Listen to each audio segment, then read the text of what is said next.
We're starting a little bit late today because of Hanukkah. I find it somewhat ironic to be studying Moreh Nevukhim on Hanukkah, because this is the time when we celebrate our defeat over the Greeks, and that includes their philosophy. If anyone needs a copy of Moreh Nevukhim.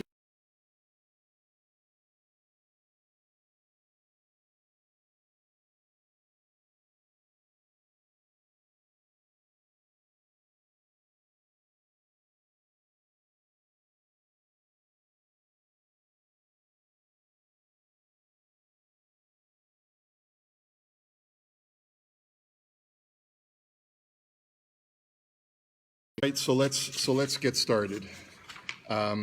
We are on page 10 in the Pines introduction.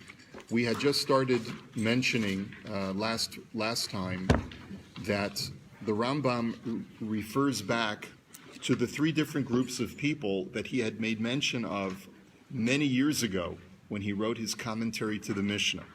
And he said that there are three groups of people within Klal Yisrael who study the words of the Nevukhim and the words of the prophets, the words of the prophets and the words of the sages, rather. And these people, the first group, are very simplistic kinds of people, and they look at everything at face value. If Chazal say something, no matter how outlandish it may seem, well, that's what they said, and therefore we have to accept it, no matter how silly or provincial it may seem. The second group looks at the words of our sages, and they say, no intelligent person can possibly believe this or accept it, and this causes them to reject certain statements of our sages. Now, here in the Moreh Nevukhim, the Rambam adds one little facet to this, and he says that this would not, he says, it's on page 10 on the 5th line, if, however, a perfect man of virtue should engage in speculation on them in these midrashim, he cannot escape one of two courses. Either he can take the speeches in question in their external sense, and in so doing think ill of their author, and regard him as an ignoramus.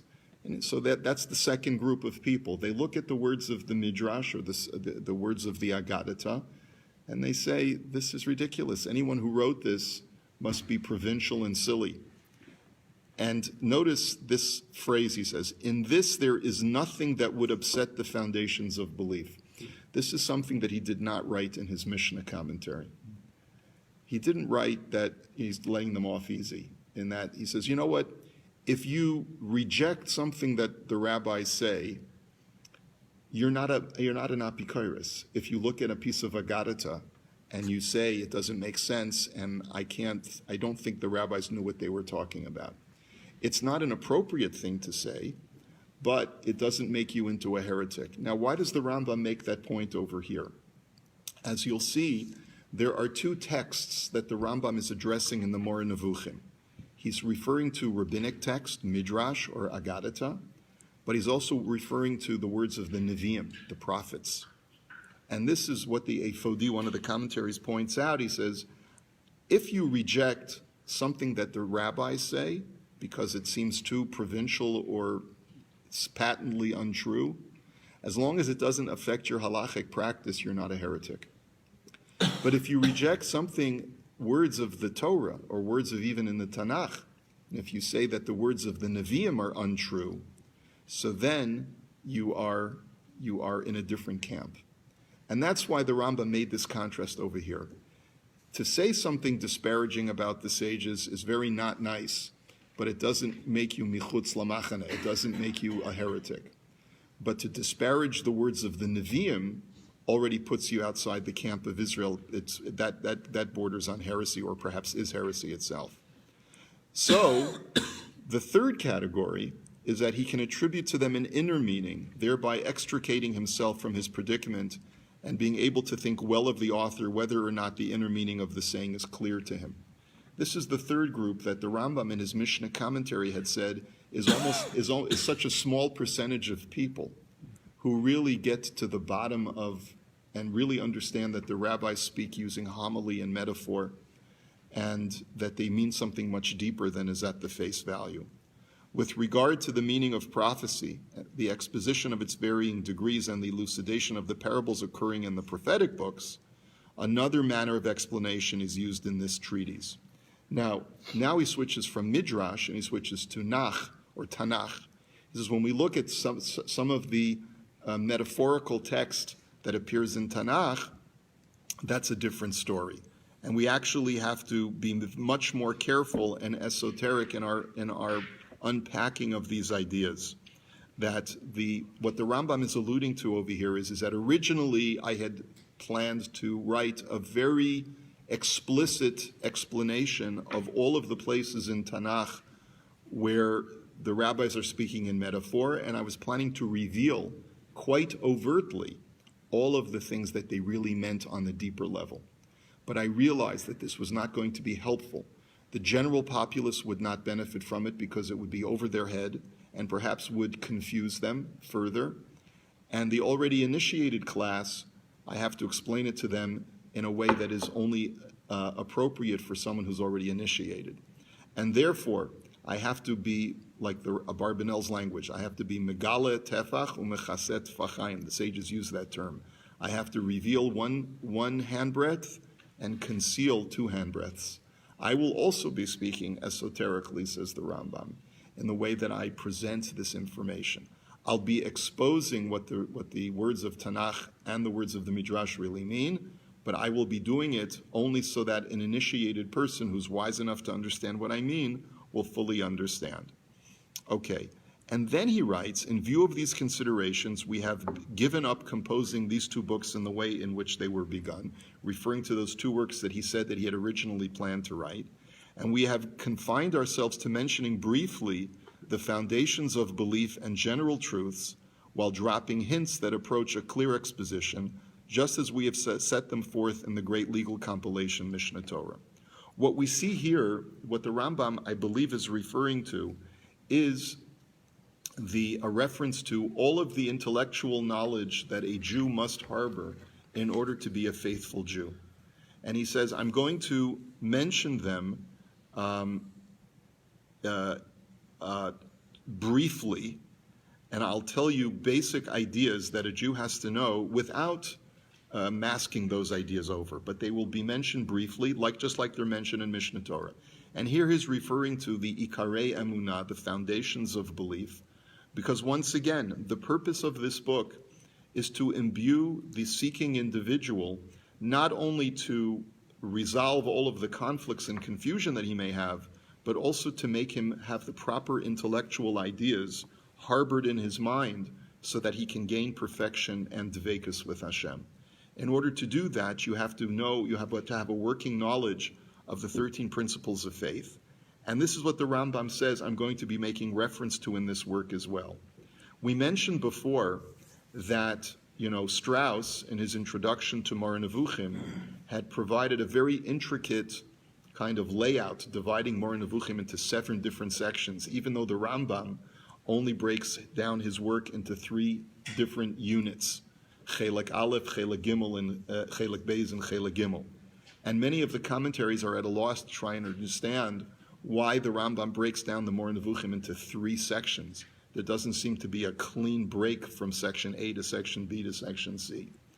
It's interesting, Joel Majonis, who's in the hospital now, should have a refuah shalema, sent me a very interesting article by Professor Menachem Kellner.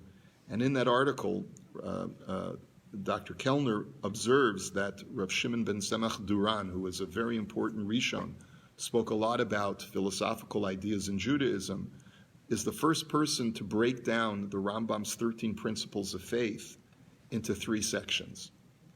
And a number of commentaries observe this. We know that Rambam has 13 principles of faith, but if you want to break them down into easier to digest units, there's really 3 basic principles of faith, or 3 categories of faith principles. One is about God, the second is about Torah, and the third is about what we call Sachar Va'onesh, or providence, that God is a providential God and man is accountable to God for his actions. If you look at a breakdown of the 13 principles of faith, you will note that the first 5 of the 13 all refer to an essential belief in some aspect of the Creator, some aspect of the Rebbeinu Shalom, either that God is one, or that God is the first and last, and so forth. The second unit deals with the veracity and the faithfulness of the transmission of the Torah and the prophets. Those are the next 4. And then the last 4 of the principles of faith talk all about the benefit of mitzvot, and that God rewards and punishes, and the Messianic age and the resurrection of the dead, and so forth. So Kellner's thesis, which seems to work very nicely, is that the first section of Moreh Nevukhim deals with God and deals with the first 5 principles of faith. The second unit of Moreh Nevukhim, Chelek Beis, deals with the transmission of Torah and the veracity of prophecy. And the third section deals with the last 4 principles of faith, which talk all about Sachar Va'onesh and the performance of mitzvot and what awaits us in the afterlife. You have to do a little knetching and kvetching in order to make it work, but that would be a basic structure. And this could be what the Rambam means over here, that he's going to be making mention of the principles of faith and belief throughout this work, but ultimately this work is structured on the Shalosha Asar Ikarim. Let's go on. We're now going to get into the Rambam, really getting into the whole idea of metaphor and why our sages speak in metaphor, why the Tanakh, why the prophets speak in metaphor as well. My speech in the present treatise is directed, as I have mentioned, to one who has philosophized and has knowledge of the true sciences, but believes at the same time in the matters pertaining to the law, and is perplexed as to their meaning because of the uncertain terms in the parables. So, this is who I've written my book for. I've mentioned this before. It's not geared towards the provincial person who has not studied philosophy. It is geared towards a person who has studied philosophy and is perplexed by how to reconcile what appears to be patently true in the world of philosophy with Torah. We shall include, and the only way to reconcile it properly is to point out when the Torah speaks in metaphor, and to try to take terms and words in the Torah and Tanakh and the Midrash that seem at face value to mean one thing, and to show you how they mean something different. We shall include in this treatise some chapters in which there will be no mention of an equivocal term.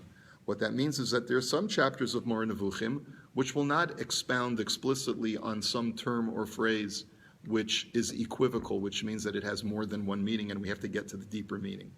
But such a chapter will be preparatory for another, or it will hint at one of the meanings of an equivocal term that I might not wish to mention explicitly in that place, or it will explain one of the parables or hint at the fact that a certain story is a parable. So, equivocal terms, words that describe God especially, that may mean that may at face value mean one thing or mean something different, that's what I'm going to be working on in this work. And I'll also be telling you when the Torah speaks in parable and explain and unpack all of the parables of Tanakh. Such a chapter may contain strange matters regarding which the contrary of the truth sometimes is believed, either because of the equivocality of the terms or because a parable is taken for the thing that being represented, or vice versa.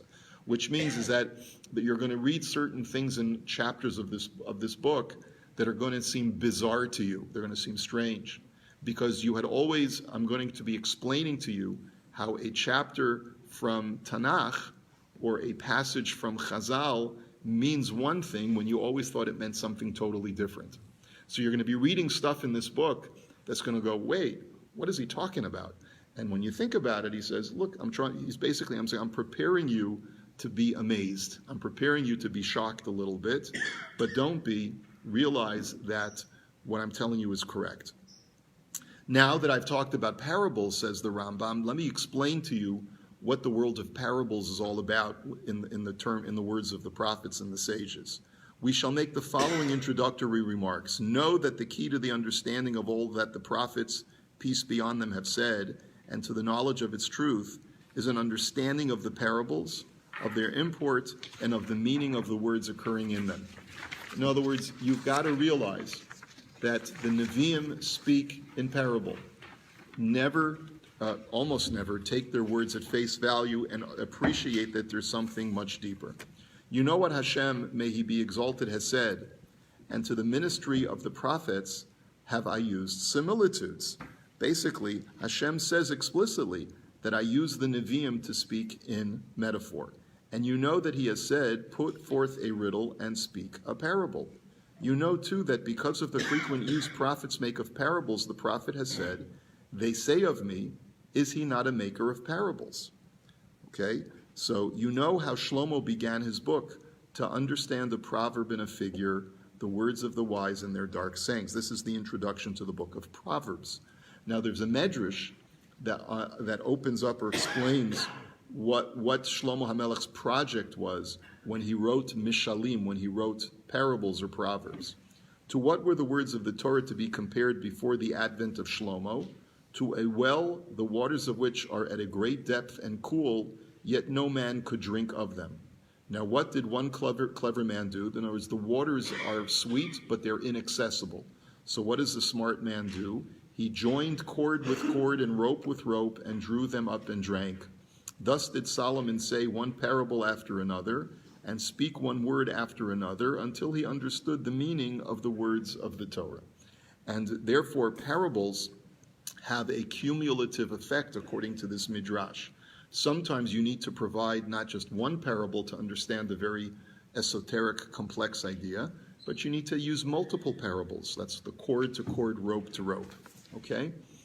That is literally what they say. I do not think that anyone possessing an unimpaired capacity imagines that the words of the Torah referred to here that one contrives to understand through understanding the meaning of parables are ordinances concerning the building of Sukkot, Lulav, and the law of 4 trustees. In other words, what the Rambam is writing over here now is when the rabbis say that it's in order to understand the words of the Tanakh, you need to speak in parable, he's not the Medrash is not referring to very straightforward mitzvahs. The Torah does not speak in parable when it tells you to build a sukkah. The Torah does not speak in parable when it tells you to take a lulav and an esrog. But what does the Medrash mean when it says that it's necessary to speak in parable? Rather, what this text has in view here is, without any doubt, the understanding of obscure matters or esoteric or deep matters involving physics and metaphysics, like we've discussed before. About this, it has been said, our rabbis say, a man loses a sela or a pearl in his house. A sela is a valuable coin, or he loses a pearl in his house. Can find the pearl by lighting a taper, which is like a candle. He can light a candle worth an isar, worth a very small amount, and he can go ahead and he can find the precious pearl. In the same way, this parable is in itself is worth nothing, but by means of it you can understand the words of the Torah. So what does that mean? It means that the Medrash has said quite explicitly that the external words of the Tanakh are like this very inexpensive candle, but they provide illumination to help you find the lost pearl. Just like the rope helps you draw water, these are different mishalim to describe the idea. So, in effect, it's interesting. In effect, the sages use the mechanism of parable or metaphor to describe the metaphorical use of stories and metaphors that is to be found in Tanakh. We can explain how metaphor is used in Tanakh with metaphors. That's essentially what the Rambam is saying, right? This too is literally what they say. Now consider the explicit affirmation of the sages, may their memory be blessed, that the internal meaning of the words of the Torah is a pearl, whereas the external meaning of all parables is worth nothing. And their comparison of the concealment of a subject by its parable's external meaning is to a man who let drop a pearl in his house which was dark and full of furniture. The pearl is there, but he doesn't see it and does not know where it is. It is as though it were no longer in his possession, as it is impossible for him to derive any benefit from it until, as has been mentioned, he lights a lamp, an act to which an understanding of the meaning of the parable corresponds. Now, I want to be very clear over here, and the Abarbanel makes this point. When the Medrash says that the external parable, or the wick that he uses to search for the pearl is worth nothing, it doesn't mean literally that it's worth nothing. It means that it's worth nothing when compared to the great value of the pearl. As we'll see in just a moment, the Rambam is going to point out to us that even the face value of what the Nevukhim write has value, but it may be a value that, let's say, I could find in secular culture as well. So, for example, if we find in the words of Pirkei Avos, or we find in the words of the Navi, that, it's good to be thrifty, it's good to be frugal, right? Well, that's something that is a universal concept that we don't need a prophet to explain to me. However, using the words of the text itself, we might be able to see that there's a much deeper meaning in the way that the Navi phrased that maxim of it's good to be frugal. And what we will discover after noting that the words are structured in a certain way, that there's something far more esoteric and deep that he means on a mystical level as well. And that's why he has to bring the next parable. He says, the sages have said, a word fitly spoken is like apples of gold in maskiot of silver. Now, if you remember when we first introduced Moreh Nevukhim, I told you that this is like the Rambam's favorite pasuk in all of Tanakh. Now, it's what is it? Tapuchei zahav b'maskiot kesef, davar davur al ofnav. That golden apples fit into an outlay of silver is a word wisely spoken. Now, what does that mean? So the Rambam says, hear now an elucidation of the thought that he has set forth. This is what is contained in Proverbs. The term maskiot denotes filigree traceries. I mean to say traceries in which there are apertures with very small eyelets, like the handiwork of silversmiths. I mentioned to you before, it's basically like a piece of artwork which has gold art in the background, and it's overlaid with silver that has small spokes or holes over it, so that if you're looking at it from a distance, you can only see the silver, but if you go up close, or sometimes it's in a wheel and you spin the wheel, you can see the gold apples or the golden artwork that is behind the silver. They are so called because a glance penetrates through them, because in Aramaic, the word vayashkef means the isteche, which is from the word maskuyot, and therefore they're the same. The sage accordingly said that a saying uttered with a view to two meanings is like an apple of gold overlaid with silver filigree work, having very small holes. Now see how marvelously this dictum describes a well-constructed parable. For he says that in a saying that has two meanings, he means an external and an internal one. The external meaning ought to be as beautiful as silver, while its internal meaning ought to be more beautiful than the external one, the former being in comparison to the latter as gold is to silver. Its external meaning also ought to contain in it something that indicates to someone considering it what is to be found in its internal meaning, as happens in the case of an apple of gold overlaid with silver filigree work having very small holes. In other words, the external meaning of the pasuk is pretty, but compared with the inner meaning, which is the gold underlay, it's really, by comparison, it's not worth very much. But it still is attractive, and it still draws you in, and it still has value, and it's in some way is indicative of a deeper meaning that is meant with the gold underlay. When looked at from a distance or with imperfect attention, it is deemed to be an apple of silver, but when a keen-sighted observer looks at it with full attention, its interior becomes clear to him, and he knows that it is of gold. The parables of the prophets, peace be upon them, are similar. Their external meaning contains wisdom that is useful in many respects, among which is the welfare of human societies. So the Rambam writes this. He says, listen, it's not that if you read the book of Proverbs, you're going to get absolutely nothing unless you plumb its depths. You'll get an external meaning, and there'll be a lot of very practical advice. Work hard, work assiduously. Look at the ant and how hard the ant works, and there's so many. And don't be lazy, and don't give in to your physical temptations. All of the things that are contained in the book of Proverbs. Those are fantastic ideas that will help you get through life well. But you could have picked up a book of Confucius or a book of Aristotle, and you would have gotten the same lessons as well as you would have gotten from the book of Proverbs. But that means that you're also not getting the deeper meaning, as is shown by the external meaning of Proverbs and of similar sayings. Their internal meaning, on the other hand, contains wisdom that is useful for beliefs concerned with the truth as it is. So this is the Rambam's sort of introduction to the whole idea of the idea of a parable. And then he goes a little bit deeper, and he tells us that prophetic parables are of two kinds. And I don't want us to get bogged down with too much detail, and maybe we'll just gloss over the next. I'll just paraphrase the next page or so. And basically, the Rambam says that there are certain types of parables where every single detail of the parable means something specific. And therefore, you have to break down the parable in all of its component parts and understand that each part is a different message. So he gives as an example, he says the dream that Yaakov had of the sulam, of the ladder, has multiple components. He says the word ladder indicates one subject.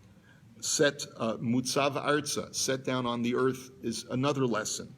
V'rosho magia hashamayma, it's the head of the ladder going up to heaven, is a different lesson.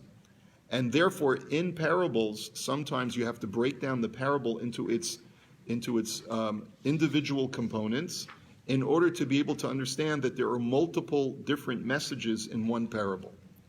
But then he says there are other types of parables where there's one universal message, and you can't allow yourself to get bogged down in the details, because the details do not contain each detail of the parable does not contain a specific piece of information. And for that he brings from the book of Mishlei.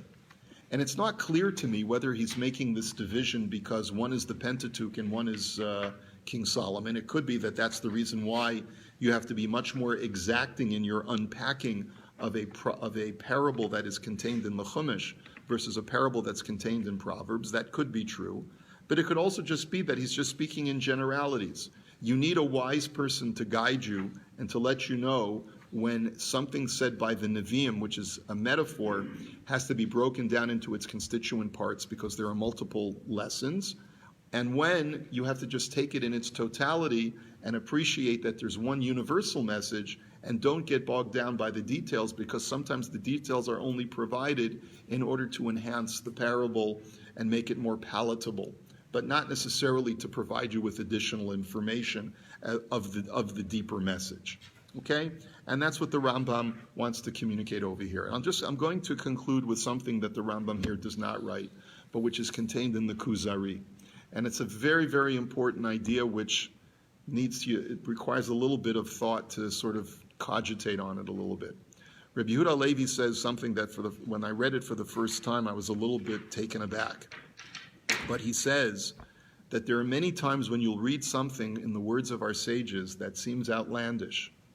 But know that if the Chachamim were so wise that they could come up with intricate systems of damages and tort law and very intricate Hilchas Shabbos with 39 malachos and break everything down so to such fine detail, they were men of wisdom, and their wisdom did not shut off when they spoke homiletically.